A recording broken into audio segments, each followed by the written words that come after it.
আসসালামু আলাইকুম ওয়া রাহমাতুল্লাহি ওয়া বারাকাতুহু। আজ আমরা অত্যন্ত গুরুত্বপূর্ণ একটা বিষয় আপনাদের সামনে আলোচনা করব ধারাবাহিকভাবে ইনশাআল্লাহ।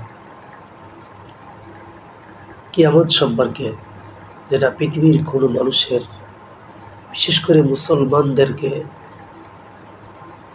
অস্বীকার করার কোনো সুযোগ নাই। যেহেতু মহান রব্বুল আলামিন পবিত্র কোরআন শরীফে অনেক আয়াতে কিয়ামত সম্পর্কে সতর্ক করেছেন। রাসূল সাল্লাল্লাহু আলাইহি ওয়াসাল্লাম হাদিসে বলেছেন, কিয়ামতের আলামত ছোট বড় অনেক নিদর্শন কিয়ামতের আগে সংঘটিত হবে। তো আমরা এই বিষয়ে ধারাবাহিকভাবে আলোচনা করব। যারা এখনও আমাদের কিছু জানতে হবে ইউটিউব চ্যানেল সাবস্ক্রাইব করেন নাই, তারা করে রাখবেন। প্রতিনিয়ত আলোচনাগুলো আপনারা শুনতে পাবেন ইনশাআল্লাহ। তো আসি আমরা আজকে কিয়ামত কত প্রকার এই বিষয়ে আলোচনা করব। আসি হাদিসের দিকে। আস-সাআ, কিয়ামত শব্দটি ৩ অর্থে ব্যবহৃত হয়। ১, এটি হচ্ছে মানুষের মৃত্যুবরণ। ছোট কিয়ামত, এটি হচ্ছে মানুষের মৃত্যুবরণ।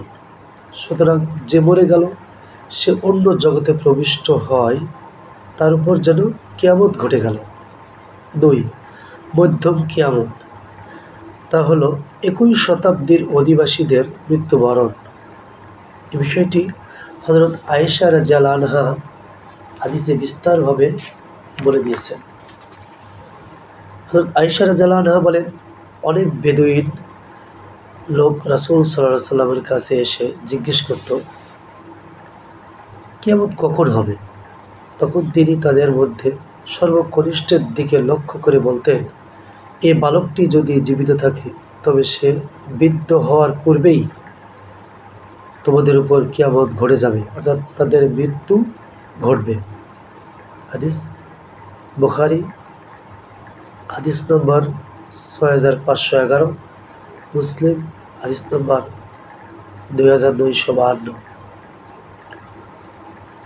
৩, বড় কিয়ামত, হিসাব ও প্রতিদানের জন্যে মানবকুলের স্বীয় কবর থেকে পুনরুত্থিত হওয়াকে বড় কিয়ামত বলে।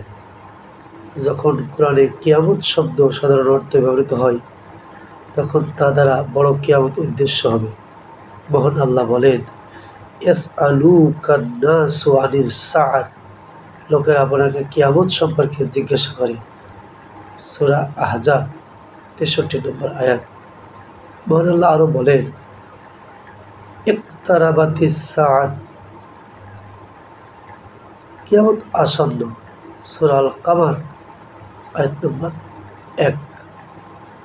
আমরা জানতে পারলাম কিয়ামত ৩টি ভাগে বিভক্ত: ছোট কিয়ামত, মধ্যম কিয়ামত আর বড় কিয়ামত।